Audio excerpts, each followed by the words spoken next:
Hey everyone, I'm so excited about today's episode, but first want to let you know that this show is made possible by Fortune Builders.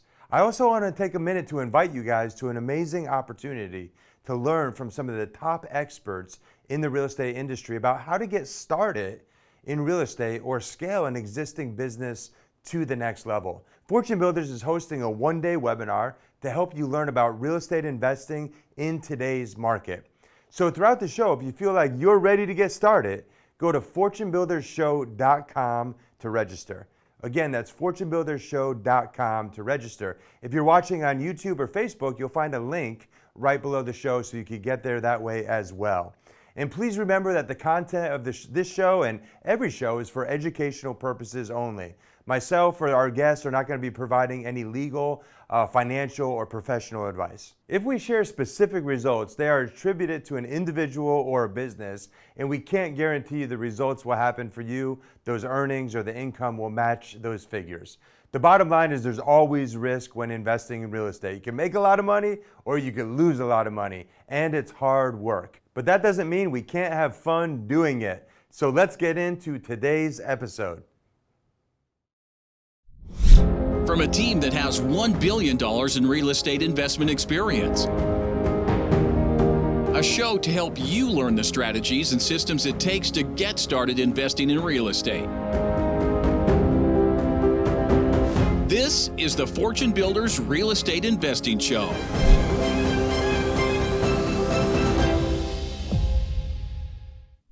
All right, everyone. Welcome to the Fortune Builders Real Estate Investing Show, the shortest name in podcasts. And we're here to talk about real estate today. Once again, this is the second time we've got a great case study, a CT Homes recent case study. When I say recent, I mean hot off the presses wouldn't even describe it. It really just closed. There's a lot of learning lessons that we're going to get into.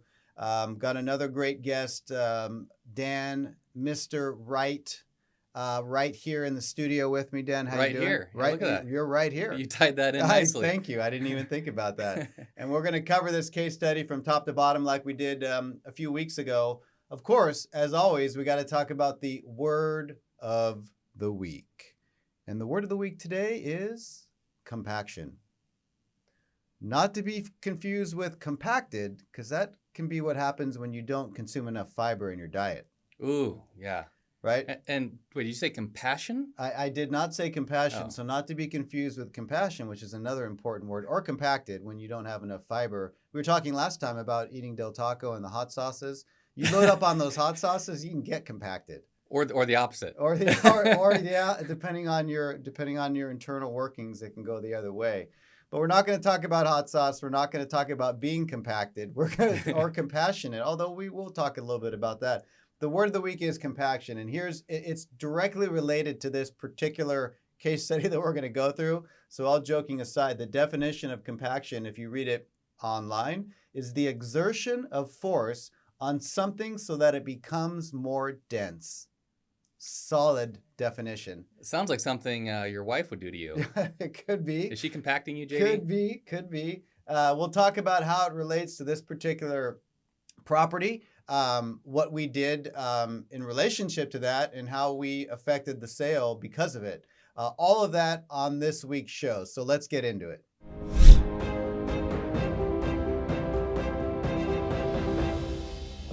All right, so we're going to have some fun today, Dan, as we normally do whenever we get a chance to... What are you laughing at? I love to have fun, I JD. mean, who doesn't? Yeah, right? exactly. Who doesn't? We're going to go through another great example of a recent transaction and teach the acquisitions, obviously where it's at, what we did to the rehab, how we sold it. And we did just sell it a few short days ago. In fact, as I looked this morning, the agent hadn't even moved it to sold yet on the MLS. Fresh. It's very fresh. So we're going to go through that and talk about the deal. So, let's go ahead and get started. I got some slides to go through today, and we'll look at some photos as well. Again, this is the second time that we've done a case study like this, and this will be a more regular occurrence.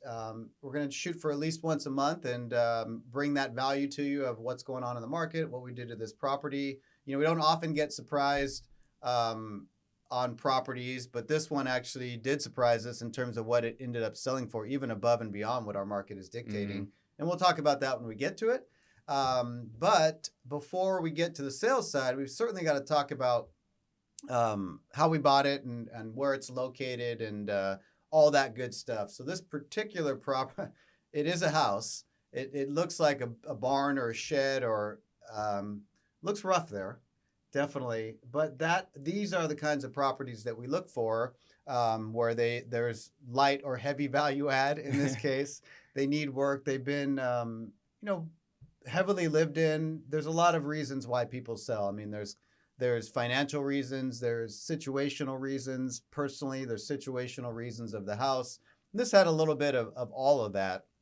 But everything starts with location, the value of the home, what we can pay, what you can pay, estimating repairs, all those different things. And this particular property is just a little bit north of where we're sitting currently.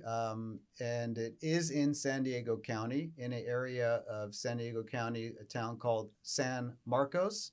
But Dan, you can elaborate on this. What the uniqueness of the location was its proximity to some other really important areas of San Diego that really helped our value. Why don't you talk a little bit about that? So San Marcos, it's kind of this whole area right here. Yeah. And, when you pull comps, you always want to stay in your zip code within your area. You have school districts, taxes can change when you get into different areas. But what was cool about this, and I guess, during the acquisitions, we didn't put much weight on it. The fact that it was so close to Carlsbad and La Costa. And that's a premium neighborhood, some would say. Yep. Many would say that. Yeah. And so, you always want to be conservative when running comps, and you want to stick to the comps that are nearest to you. Yeah. So, we'll get into it on the sales side a little bit more about how that came into play when we sold it. But when we purchased it, we just focused on comps near us. Yeah. And then that'll play into that surprise that we got later. Absolutely. And I think that's whenever we're comping a property, determining its value, right? We're looking at the neighborhood like Dan just alluded to, but what's around that neighborhood? What amenities? I mean, most things in San Diego close to the ocean, some more than others, but that La Costa proximity that the home is in really did give us a strong value surge. Big surge, massive surge. No, it was so close to La Costa. It was literally about 3 doors away. Yeah. That's how close it was. That's important. We didn't market it as being in La Costa because that would be inaccurate, but we did highlight the fact that it was very close, like stone's throw away, literally. Yeah. Which we'll talk about on the sales side. So well located.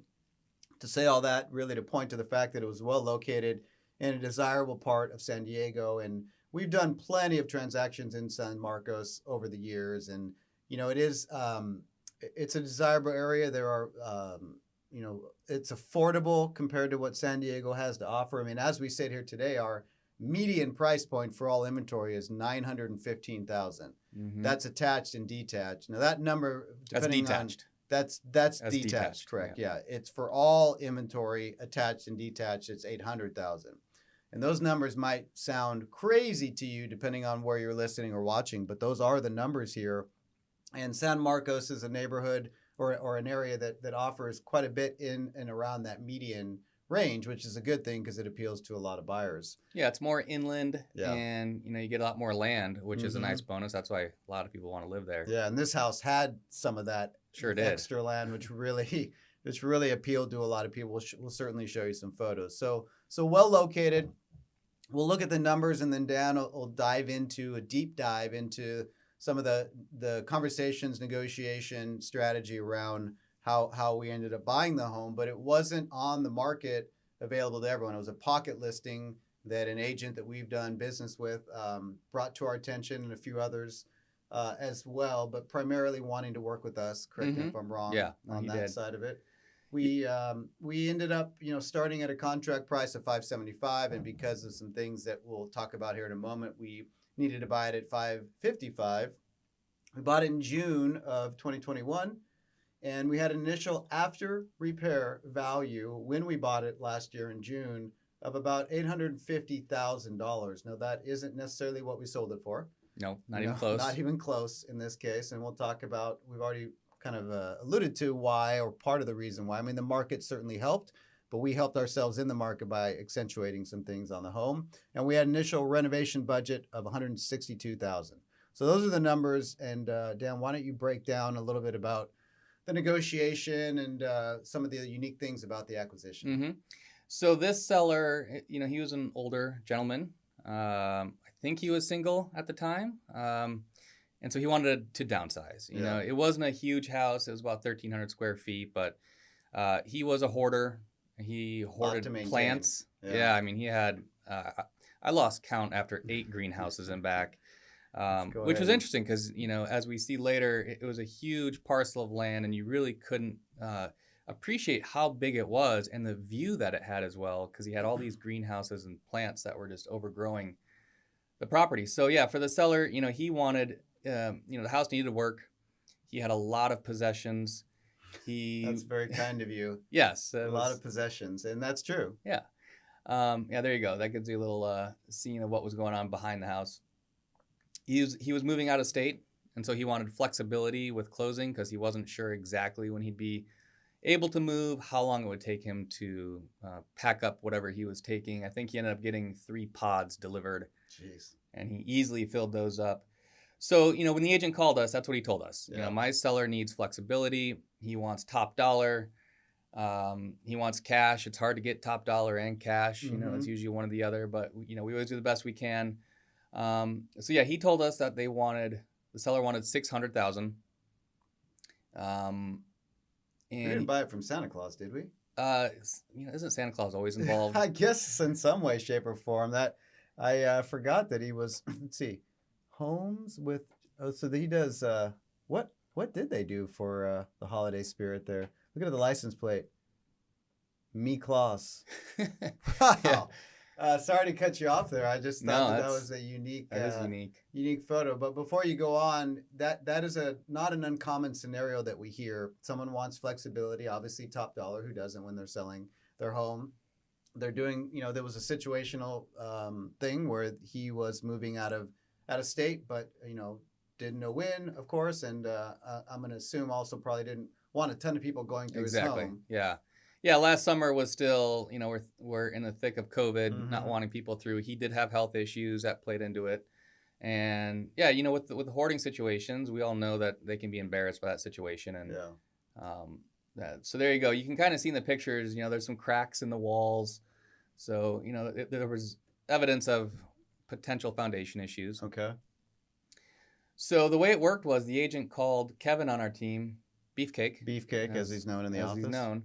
And he said, we got a fixer for you guys. Here's what we're looking at. When can you come out and look at it? So Kevin drove out there and he met with the agent and the seller, got the tour of the property, and then came back to the office. We ran comps. He put a budget together based on what he saw. Yeah. And then we submitted our offer at $575. So, we know that they wanted $600, but we knew we couldn't pay $600. So, the last thing you want to do is to overpromise and, offer something you can't perform on. Yeah. That's the fastest way to have the agent not call you next time. Very true. But we knew we could handle strong on the terms, so that can make up for some price. Exactly. Yeah. We gave them all the terms they wanted. Yeah. We just had to be, we're flexible on terms. They have to be flexible on price. Yeah. Yeah, so that's a good example of a very common scenario that we face. Now, this wasn't listed on the MLS, as I mentioned. It was a pocket deal brought to us by an agent, but we do that same thing when properties are listed on the MLS. Mm-hmm. We find out what the seller's looking for. We know what price they'd like to get because that's what they're marketing it at. That might not be what it's worth or certainly what we can pay, but if we know more about what the seller's looking for in terms of terms and other, advantageous factors that we can put into the offer, we do that. And that was the case here, even though we didn't have the same competition that we'd have on the open market on the MLS, but we wanted to, we want to help the seller. Well, that's our goal as residential redevelopers. And we certainly want to buy the property because that's the business that we're in. And those of you watching or listening are doing some version of real estate. And actually, this is a good time to mention to everyone, because we're talking about the acquisitions. We have tons of great training around finding, fixing, and selling homes. One of the classes that Jeff has been teaching recently is around acquisition, finding, and funding properties. And you can get more information about that at fortunebuildersshow.com. It's a very effective, very concise, very informative training that you can learn more about how to find properties like these. I mean, this isn't unique because we live in San Diego and we look in San Marcos and Dan's got great hair, although he does have great hair. we apply strategies and systems that we teach, and Jeff can walk you through that, and you can get more information about that training at fortunebuildershow.com. Holy cow, look at those guns on the wall. Yeah, you don't want to break into that house. No, you're gonna get a knife in the back, or you're gonna get something coming your way. That's some gnarly wall furniture. Yeah. There. So something to add too, you mentioned we didn't have competition, which is always great as a buyer. Then you're not getting squeezed on margins. But this agent was, he's a good agent, and he does have his seller's best interest in mind. He also wanted to represent us. So it's hard, that dual agency, it's a fine line of representing both sides. He did a good job with it. And something he did was, once we came to an agreement, he then did get backup offers. It's smart. Yeah. It's like, we know we're going to perform. Yeah. But his seller might want additional peace of mind, and it also keeps everybody honest. That's a great strategy by whether it's him, the listing or the agent, or us when we go to sell. We do the same thing, right? Exactly. We get backup buyers and sign them up. So I'm stopping here on a few photos that Dan already pointed out. There was and evidence of foundation issues. So of course, when that happens, we get an engineer out there, which we did in this case, and that, along with some other things that Dan will mention in a moment, were a reason that we needed to buy the home for less than we had originally offered. Yep, unfortunately. But we had evidence to support why. I mean, there's quite a few places around the home where the property had settled, which we could visually see that when we went to the home for the first time. But what Dan's going to share in a moment that was brought to our attention after our offer had been accepted, we didn't know until the gentleman, the seller, disclosed it to us. So why don't you explain that a little bit? Convenient timing, maybe. I don't know. Never know. You'd think it'd come out earlier, but it's okay. Yeah, so, we offered $575. The seller agreed. We opened escrow. We did have contingencies. It wasn't a non-contingent offer. All we did was an initial walkthrough. And you can see there's a lot of stuff in the house. It's hard to do an in-depth inspection, and that's not why we were there for the initial walkthrough. It was just to get a sense of what's there, what's going on. So during escrow, we opened escrow, we did have inspections. And like you said, we sent an engineer to the property because there is foundation issues. We don't know what's causing it or how extensive it is. Yeah. Especially what's under the flooring. That could be a disaster under there. So with that, they also sent over the disclosures. And then they disclosed that there was a swimming pool in the backyard at some point in time, and it was permits unknown if it was filled in correctly. So there was a pool. When we went there wasn't a pool, and the seller said, 10, 15, 20 years ago, they got rid of the pool, but didn't know if it was filled correctly. So, if it's not filled correctly, which is, I think that's your word of the week, compaction. It's not compacted correctly, and they don't do proper compaction, which is the technical word of the week. That can cause additional issues with the land. If somebody wants to do an addition to the house, that's going to mess that up. People want to build ADUs, which we talked about last week. Yeah, drainage issues if they didn't abandon the pool properly. And so there you go. So you can see the outline of the pool there. So there's a good, you could, now looking at it, you could say, oh, well, there was easily a pool there. But when you go to a home that's overgrown and there's like literally 3 greenhouses, you're looking at that. You're not thinking that when you're going to the home for the first time, as we weren't, but it was disclosed to us, and he didn't have any records of how it was compacted or not. So that is a concern because of the reasons that we mentioned, right? Someone building there. We know we're going to get asked. We have to disclose it. We know we're going to get asked how or how not was it compacted. Right. So we have to plan for that. And we do have experience, quite a bit of experience abandoning pools and building pools and compacting, abandoning a pool properly, meaning tearing up the dirt, making sure the shell's gone or holes are punched in the bottom of the shells. Then it's compacted properly, and then you have records of that from the engineer. It can vary, but they range anywhere between like $10,000 to $25,000, right? And so we know that because we have done that before, and that ultimately is one of the reasons and the primary reason why we needed to buy it for less. Yep. So They also disclosed that this was. Oh, look at that, JD. Go back one. A nice little little bonus there in the photo. Yeah. Is that evidence of compaction? It could be. Could be a little dog poop there. Needs to get some more fiber in his diet. They disclosed that when this was built, since it was kind of on a slope, they do a cut and a fill on the side of the road. One side gets cut, one side gets filled. We were on the fill, so it's you can't know every street in your county on what's cut and fill. And seriously. So that made more sense why we had foundation issues, because we were on the fill side of the street.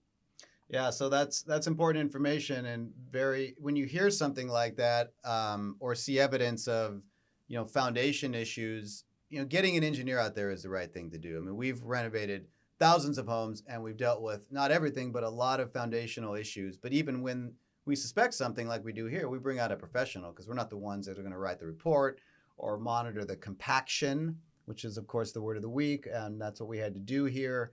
And so, we bring out an engineer. And with that information and a report, we went to ask the seller for the necessary dollars to be able to take care of those issues properly, so that when we sell it to the next person after we're done with it, that we have a clean bill of health on that, and they can we have reports to showcase that. Yeah, to back it up. Yeah, so that's exactly what we did. We got the engineer report. We knew what the solution needed to be for the foundation issues and to address the compaction or lack of compaction. Mm-hmm. And so that was $20,000. And so we did ask the seller for a credit of $20,000 to account for this. The agent, we love the agent. Yes. And it was pretty funny. Guy. This doesn't happen very often, but when Beefcake called the agent to have this discussion, because this isn't something you do over email or text. Like, you have to call, we have to talk our way through it.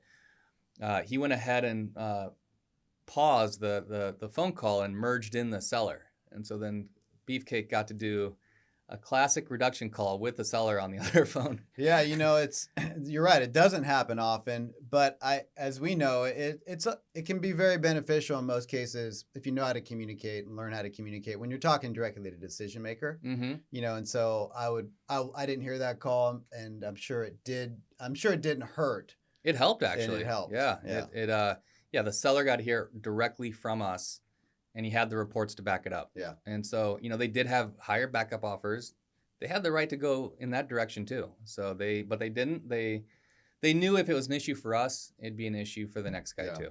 And we had a plan to deal with it, and we were still committed to closing, and we just needed to account for that financially. So it isn't always the case when there's an agent involved that we get to talk directly to the seller or to the decision maker, but when we do and when that's possible, it always helps if you can communicate the right way. And I'm rolling through these pictures as we're talking. For those of you that are listening and aren't watching this show, I would recommend highly that you go back at some point and watch the replay of this, because there are the photos really highlight what was going on there. I mean, the seller did have a lot of belongings, and he definitely loved his outdoor space and his plants, and there was a lot of them there. I mean, this isn't the local nursery in your neighborhood. This is the gentleman's. Felt like it. It felt like it. This is the gentleman's backyard. Look at this. Look at that. I mean, that's like a commercial grade nursery right there. Holy moly. That's legit. Now, the home, we don't own it anymore, but it certainly doesn't look like this now. I mean, what we want to do is we want to open up the space and have a blank canvas. Mm-hmm. And that's, demo, that's cost. You have to account for all that, et cetera. But a lot to work with here. My gosh, I forgot how much stuff he actually had back there.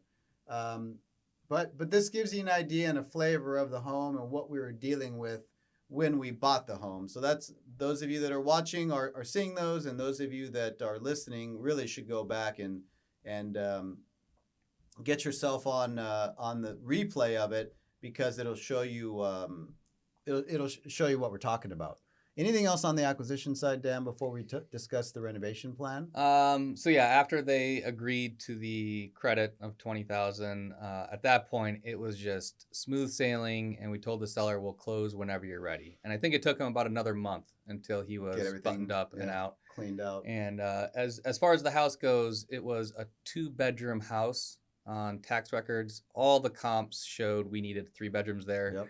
So there was a 3rd room there. It was more of an office. It didn't have a closet, but it was a room. It wasn't like a room you had to walk through to get to another bedroom. Yeah. It was its own standalone room. So we knew in the renovation we would either have to change that or market it differently to make sure that we can promote 3 bedrooms in the house. So that's a good point. The specs of the home, on tax records was a 2-bedroom, 2-bath, but you talked about that 3rd room and obviously what we needed to do with it to make it a 3-bedroom. So our goal and our plan was a 3-bedroom, 2-bath. Yep. 1324 square feet, built in 1961, 2-car garage, and the lot size, I would say, was one of, if not the best feature of the home, was just over 16,000 square feet. So Third of an acre. Third of an acre, and that's not common in San Diego Metro by any means. As you get further outside of town, if you will, lots can get bigger, land gets bigger, but that is one of the best features of this home, and so we wanted to accentuate that, which is another reason why we needed to address that compaction issue in the pool. What are you laughing at? It's Compaction. how many times can we say it in the show? But it was something that we were going to put a lot of value on, was the yard. So we needed to make it something that people could use and then add to it if they wanted to, whether it was adding onto the home or adding an ADU or whatever it may be. So that was the renovation plan. Kitchen, remodel 2 bathrooms, make the 3rd, office that they were using it as a bedroom, and that can be accomplished by framing in a closet or adding in a, removable type closet. Yeah, temporary dresser, which would accomplish the same thing. Of course, heavy landscaping here because we have to get rid of a lot of things. So we had an original budget of $162,000 to do that work, landscaping. We had to tune up the driveway because it was pretty rough getting into the property. Remodel the kitchen, address the foundation issues, do the bathrooms, put the closet in, flooring, paint, and stylistically, it is a very unique home. Yeah, what style would you call this, JD? I would call it a cabin A-frame. That's kind of the closest name I can get to. It really didn't have a defined style. It was kind of a conglomerate, if you will, of multiple styles. What would you call that style? It definitely has that A-frame feature with, the rest of the house had like a flat roof on it. I know. So it was like mid-century meets A-frame meets it's like a coastal A-frame mid-century house meets farm. I don't know. Not something Frank Lloyd Wright designed. I wouldn't say this was in his repertoire. But it did have a unique style, which ended up being a benefit for the ways that we renovated it. It was unique in a good way, and you'll see in a bit. We're going to show the after pictures here in a second. So that's good. That's a good teaching point there. Obviously, there's many styles of homes, and then there's homes that don't really have a defined style. Yeah. So you got to play that. You got to factor that into your decision, what you're going to do to the home, what it may do to the value. Yeah, and with acquisitions, I was a little concerned about the style. When you look at comps, you want to make sure you're conforming to the neighborhood and what the other comps have, and there was nothing else like it. And I'm like, personally, I don't like the style of this house. It's not my style either. And it's like that kind of plays into your decision making, but you have to put your buyer hat on. Mm-hmm. There's people out there that like this and focus on what the house, the value, really the true values of the home, location, yard, kind of the view out the back, the things that and accentuate those. And some people do like unique homes, and that's what this is. So and there were a lot of people that like this unique home, and we'll talk about that on the sales side, how many offers we got and the range. So we had projected 5 months for the actual work. That's not ownership because we didn't know exactly how long the seller was going to take, but 5 months for the work. We ended up spending just over 6.5 months worth of work. The additional compaction did take us a little bit longer. Some of the foundation work, just tuning up the drainage and a little bit of the clean out, did take us a little bit longer. We ended up spending a bit more, $195,000. Now, the reason we spent a bit more is we decided to do a few additional things on the outside of the home that we felt would bring the value in, some more landscaping. You know, it's a big lot, so those things cost more money, but we made those decisions. Do you remember some of the other adjustments we made? Yeah, we ended up repaving the entire driveway. That's right. So that big tree in front, those roots were causing quite a bit of damage, Yeah. and it had brick down. And, you know, it got down to it where, you know, once the house looks, you know, almost done and beautiful, then you got this busted up driveway. Yeah. Now it's like, well, we kind of do need to account for this now. Yeah, and we looked at the comps to support if we were going to spend an additional, in this case, what was it, $33,000. Or did we feel, you know, one, that we needed to do those things, and if we did them, we were going to get that money back? Yeah. And the answer is we did. So we made, you know, calculated decisions. Sometimes you uncover things that you have to do it. There isn't a decision. In this case, most of these were decisions based off of the comps and other things that we're selling and what we felt we could recoup in the value. If that wasn't the case, we would have pumped the brakes, as they say on some of those things. So those are some of the adjustments of the scope of work there. So that's what it looked like when we bought it. Believe it or not, this is what it looks like today. Now, if you're listening to this show, you didn't just get the impact of what I just showed you. If you're watching it, I'm going to show you again, because this is not a different house. It's not in a different neighborhood. It's the same home on the same lot that we sold a few days ago on Towie. And now you've got style. Still unique, but we've accentuated the best features of the home, and that's the outside. Lit the home properly. I mean, you know, the front landscaping, and I'm going to show you pictures of the inside as well here in a moment. But, you know, when you photograph a home and the lighting that you use and the landscaping that I mean, all those things affect the curb appeal. And now we're cooking with gas here, Dan. And you can actually see the house now. And you can actually see the house. Correct. So let's look at some of these after photos, because it's dramatic. I showed you this photo, but we'll roll through a couple more. There's that driveway that we redid, which created, you know, certainly increased curb appeal, and it wasn't needed to do the whole thing that way, but for the reasons we just mentioned a moment ago, we decided to. We added, you know, or tuned up some of those planter boxes in front. Went a little heavier on mulch than I would normally go in the front. It was on sale, apparently. Apparently, a lot of mulch was on sale during the time we renovated this. But, you know, we put greenery in the appropriate places in front of the house, and then we really spent our time and money in the backyard, and that's what you're looking at here. You know, arguably, the home was cozy, 1,300 square feet and change, 3-bedroom, 2-bath, not unlike, you know, your average home. Not that this home was average by any means, but the true value of this home was the location, as we already talked about, and the backyard. And that's why we spent the extra money to get that pool abandoned properly, put in a little more turf back there, rock, fire. We poured concrete for the fire pit in the back. And then beyond that, you can see now, because we cleaned it out, that it has a very unique location where you have a view. Mm-hmm. I mean, it's not the ocean, but it's not the backside fence of your neighbor's property. Right. And something to keep in mind too, you know, you mentioned mulch. You know, we knew that, you know, this house had some drainage issues, and the engineer, one of his things is keep water away from the house. Which so we did. You know, we don't have real grass. You know, with the rock and the wood chips, you know, we really wanted to minimize the amount of watering that would be required. And it also helps with, you know, the fact that we're still in a drought. Yeah. You know, water's expensive, JD. That's you are correct. I know by looking at my bill every time it comes. So those are all good points, because those were recommendations from the engineer. And while they're, you know, you could argue we could have put more greenery and plants and real grass, you know, those are all valid points. But for the reasons we talked about, we didn't do that, and we kept it more of a blank canvas, but very usable.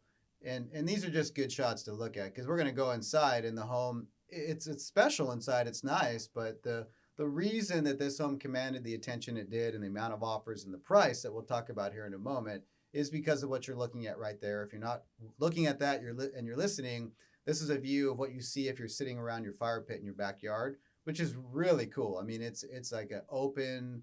You got houses in the distance that are lit. You got a little. Would you call it a foothill back there? What would you? I think you would. Yeah, I think you would. Yeah, and you know, those are all like well into the million, for price range homes. Yeah. That's always good when you're sitting in your house and just looking at multi-million-dollar homes in the back. It doesn't hurt the value of your subject property. So we obviously photographed the outside space heavily. And then this is when you go inside. So it definitely, we took the axe and the gun off the wall there. The owner obviously took those, but this is an example of stylistically, we didn't change the style of the home or the architecture of the home, but we accentuated what was there. So this is a cool shot because you can see the window in the A-frame portion looking out at that tree, which created a really nice sitting area.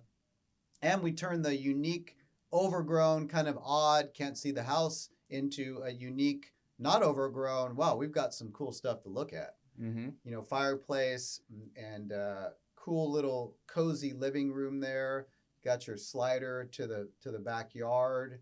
That is that additional bedroom, correct? That is the room, yeah. So we staged it as an office, but it can very easily be used as a third bedroom if someone wanted to, and we marketed it as such. There's our kitchen remodel, opening it up a little bit, obviously keeping... One of the things that we do in our scopes, and you're seeing it here if you're not and you're listening, is if the kitchen or the spaces are, tighter, we don't want to bring materials in that make it feel tight, like darker materials. So we got white cabinets, we got white countertop, we got even white backsplash, but we hit it with a little pop of color with some gold hardware on those cabinets, and it creates a nice, really pleasing palette, but not too dark. Definitely on the lighter side and the skylight didn't hurt either because that brings in light also. But you're not going to fit 30 people in that kitchen. No, I don't think so. But very functional. And we maximized the space that we had and put in some, like this is a good shot because it does have a little bit of a mid-century modern in the rest of the home. And the furniture that we used for staging and the lighting that we used in those spaces blended that with our A-frame living room, which is not something you normally clash together, A-frame and mid-century modern. But it worked here. It worked, and we brought in and incorporated the best features of the home by adding a bigger slider, and bringing in the multiple outdoor spaces that the home had. So all in all, a very solid scope of work. And the staging made a big part in how the home felt because you can see we leaned more heavily on the mid-century modern staging, which sort of unconfused the style of the home, if you will, and gave it a warmth, really, at the end of the day. And this is the master bathroom. Good stuff, man. Barn doors. Yeah. Dang. It's cool because it was it's not the traditional layout that we would design. We want the living space to connect to the backyard. Yeah. This was kind of flip-flopped where the kitchen and living room were up closer to the street and the master bedroom was up against the backyard. But the way that we put in that slider in the back and you're waking up in your master bed, staring at the mountains, it's like you want to live there. Yeah. And I said the other bathroom was the master, but this is actually the master here with your stand-up shower. Oh, there you go. Yep. Yeah, so this is your master. Again, we use lighter materials here for the reasons I mentioned. We wanted the space to feel, that trash was removed, but that was in there at the time of the photos. But this is a shot of the home, not at twilight, so a little bit earlier in the day. But again, we opened it up. You can see it's got an open space behind you. Already showed what that looked like. So great scope of work, solid color palette, great staging, great curb appeal, not over landscaping, but falling in line with what the engineer wanted in terms of low water, but accentuating the best features of the home. That was the outdoor space, specifically the backyard, and what you had to look out at the back of the home. So that was the scope of work and the renovation side. Now we get to talk about selling the home. So house is done, then we go to market, and we put it up for sale. This is a shot of the listing, right? 3-bedroom. We market it as a 3-bedroom. We disclose that third bedroom is, while it's technically not on the tax records as a third bedroom, it can be used that way because that's what people want. They can use it the way they see fit, and that's going to be the buyer's decision here. Write a great description. Now, at the time we went to market the home, Now, we bought it in June of last year. We're sitting here at the beginning Q1 of 2022. The market has gotten stronger. Pretty strong. Pretty Yeah. strong. So we decided, like we always do, and this is a learning lesson for everyone, we go to sell the home, we get ready to list it. We pull relevant comps. We call all the pendings. If anything is pending a sale or active, we call on that as well. We find out the activity. We try to find out where the properties are pending at when they are, because those are our best comps. Even now in this dynamic market, solds aren't the best representation of the true value of the home. No, they weren't they in really this aren't. case. Yeah, because as soon as it's sold, it's like an NFL contract. You got my boy Aaron Rodgers wants to be the highest paid player, There but you go. he's only going to be the highest paid player for 2 weeks. And then somebody else will trump it. So that's why the solds, they just, it's a good baseline, but the pendings are always going to trump those solds in a hot market like this. Yeah. So we create a lot of emotion in our sales process. I talked about on the last case study. We write a great description. We take great photos, which I already showed you. We stage the home. San Marcos meets La Costa. Right there. That's true. It is true. We're not saying the home is in La Costa, but we talked about when we started the case study that location 3 doors away from what technically is in La Costa. We want to highlight that because not everyone knows that. And La Costa is a more desirable description for most people than San Marcos. Not that there's anything wrong with that. San Marcos, but we highlight that. San Marcos meets La Costa. 1-story gem, sits on a huge 16,000 plus square foot lot, panoramic views, right? These kinds of words, tastefully remodeled.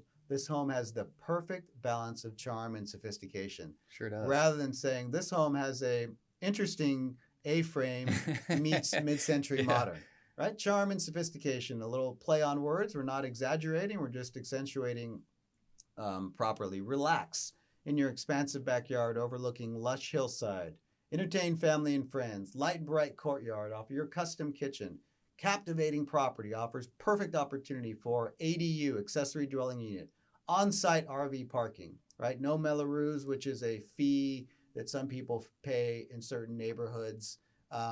Which is kind of like an HOA fee, but that didn't have it here. So it's lower cost. Or HOA. Sought after, quaint neighborhood. It was on a cul-de-sac. It is on a cul-de-sac. We highlight that. 1 block from Carlsbad. These kinds of things that we accentuate. We're not saying, new paint, new flooring, new this, new that. We're telling a story about the home. Lengthier description, but lots to talk about there. We go to put the home on the market. We certify it, which I've talked about, meaning for us, we do a 3-year home warranty that we pay for and pass along to our buyer. We already have title pulled in lots of cases. We professionally clean the home. Sometimes we'll have an appraisal or a home inspection, but we didn't do that in this case. Most buyers are getting their own these days. But those are some of the certification points that people really appreciate when they buy homes from us. And escrow is pre-opened. Escrow is pre-opened, front-loaded, as Mary would say. She sure does. She sure does, front-loaded, and Mary is our transaction manager in our office. Now, we've sold a lot of homes over the years. This is in our 18th, getting close to our 19th year of buying, fixing, and selling homes at CT Homes. Sold well over 1,000 homes. This particular property, for one single family home, received more offers than I can ever remember getting on one home. We listed it on a Thursday or Friday. Do you remember what day we listed it? I think it was Friday. It was a Friday. By Monday morning, right? That'd be 3 days later, we had over 42 offers. And by the time it was all said and done, we had about 51 total offers on this property. And only one buyer can get it. Only one buyer can get it. That's a good position to be in when you're a seller. Yep. And can be a frustrating one if you're in the opposite end of that spectrum. But in a lot of markets, and San Diego it's not unique to San Diego, we've got high demand, low supply. Now, of course, interest rates changing can affect that. What's happening in Russia and Ukraine can and maybe will affect that depending on what happens. But studying your market dynamics on a daily basis will help you, know what's going on in your marketplace. So very low supply, very high demand, clearly by the market and the way it was received. And we bring this whole thing together and we reminded ourselves that we bought this particular home in 2021, the beginning part of June for 555. We originally had an after repair value of what the home was going to be worth when it was done. At the time that we bought it, the number that we penciled in was 850. When we got done with the home and looked at the comps, called the pendings, called the actives like we talked about, we anticipated that we would be right at that $1 million mark. Yeah, and to be fair, it's like when we're in short of current inventory, that does mean there's less comps, and so there is less to look at, and you're kind of at the mercy of the market. So I told you once this sold, like, I got surprised. We don't get surprised very often. We'll see a little blip of value that we didn't expect, but nothing like this. It's you run comps, you have a good idea of what it should sell for. Our agent who sold the house, he brought us the deal. He got to sell the house as well. He lives over there. Mm-hmm. He was surprised. Yeah. So I think once in a while you're going to get surprised. So breaking it down, we had listed the home at 889 because that was a little bit below what we felt the market, the comps in the market supported at that time that it sold, but the pendings were pointing more towards $1 million. Mm-hmm. And we had an ARV originally of 850. So we had spent a little bit more, but we knew we'd make back that $30K. And how much more, we didn't anticipate that happening. But the feedback that we got was that, and we knew this going in, that the outdoor space and the location were going to be attractive. And it certainly was. We ended up discovering that because of the things that we did to the home and the way that we blended the styles together, people really appreciated the uniqueness of the home. It wasn't, and that isn't always the case, but in this case, because it was different in a good way when you're in the home, people really liked that. And I mean, that was one of the reasons we got so many offers. There is not a lot of inventory in this market. It's well placed on a cul-de-sac, private. Turns out that the offer, one of the strongest offers that we got, was from a gentleman and his wife. And I know that gentleman because he works in another business that we do business with at CT Homes. And so I saw his name, I recognized it, I gave him a call, and we countered the strongest offers. We didn't counter all 51 offers because some people came in, at a number and they weren't qualified to even get to where some of the offers were. But we countered the top 10 or 12 offers that we got that were the strongest financed or cash. Were at the top end of the offers that we had and that we felt were the best fit for the home. One of them was this gentleman and his wife. So I called the gentleman and I explained to him the situation. He was and is represented by an agent, but because I know him in other business, I called him directly. Did he know this was a CT Homes house? He did, actually. Okay. And one of the ways that I found out that he... because I didn't necessarily look at every name of every offer. Yeah, you can't. It was a lot. Even our main listing agent was having a hard time keeping. I mean, our inbox was getting blown up on this particular home. He put two and two together and recognized that it was a CT Homes home, and he ended up messaging me saying, "Hey, I offered on your house on Towie." My wife and I, it was very smart of him because they're now moving into this home. Mm-hmm. And so I reached out to him and I found out what him and his wife were looking for. Clearly, I know they're interested because they wrote an offer. But I was also very upfront. I told him, I've never experienced this many offers on one single family home in that quick of a time frame. I told him, I said, I can guide you within professionalism and within reason as to where we need to be. And ultimately, and we had other offers that were close to this number. But the strike price ended up pointing towards the 1.2 sales price. And that wasn't just because that was the number we wanted, but we had other offers that we had a lot of offers at $1 million. We had a lot of offers above $1 million. We had a lot of offers above 1.1 actually as well. Did anybody offer below list price? We did receive an offer below list price. Okay. At least they tried. Yeah. That's all you can do. It just shows you the range of offers that we got below list and then up into the 1.1 range, and so that's why we were selective on who we countered for that reason. Long story short, they really wanted it, and I gave them the number that they needed to be at, and their agent wrote up the counter, and we ended up opening escrow at $1.2 million at 1.2. The time between when we listed it to when we sold it was 22 days. the time between when we opened escrow and with this particular buyer and sold it was 16 days. Ooh, that's quick, JD. Very fast, very fast. That's front loading. That's pre-opening escrow. That's having title ready. That's having escrow have all of our documents. That's having all of our disclosures ready. Things And that's that a we talked financed about. offer, correct? It was a financed offer. So they had a significant amount of money to put down.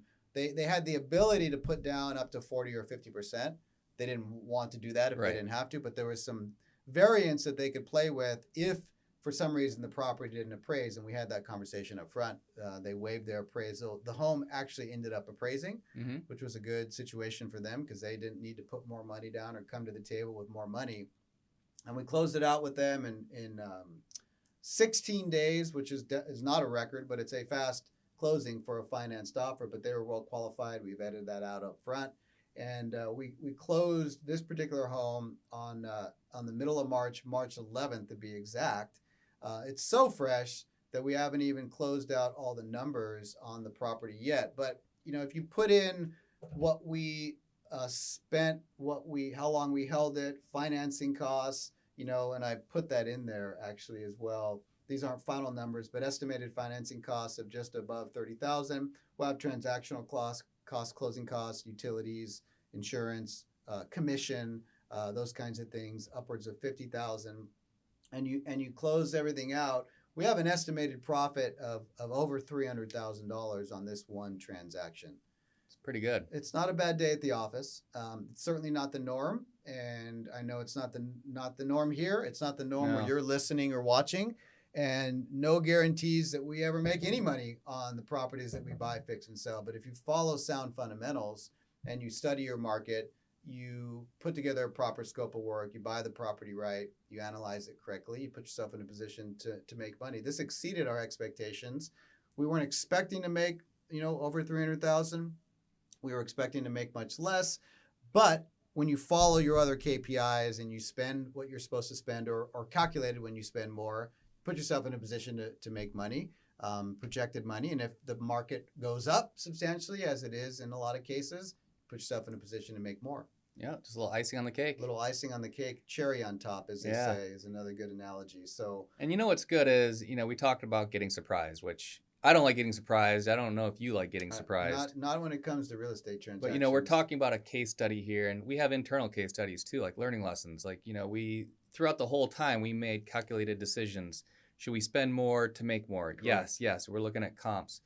Towards the end, it's like, all right, this, the market value is close to $1 million. How did we get 1.2, and why did 40 other people see that value? Mm-hmm. So that's something we got to sit down and break. And we will break down, talk to the agent, and we did learn some things. Mm-hmm. It's the style that people like. That the location really did play into it. It's like we look at comps in San Marcos. We're a block away from La Costa. That pulled in buyers from La Costa too. Yeah. So it's something to think about. For the next time when you're so close to the next zip code and it's a premium zip code, there's a little weight that you need to add for that. Yeah, that's good. Good lesson from Dan there. There's always something to learn on a transaction, and there's usually always a lot to learn. When you do really well, there's plenty to learn. It's not just high five. Well, we will celebrate this, but it's not just that. It's like what can we learn that we can apply to other transactions moving forward? Now, on the flip side of that too, sometimes you don't do as well as you expected, and what can we learn there so that we don't let that happen again either? Exactly. So you're right. We'll sit down, and once we have our final numbers here very soon, we'll break all this down and we'll learn from it. I mean, maybe we go out there and we start building A-frame mid-century modern homes. That's what people want. Give the people what they want, JD. Give the people what they want.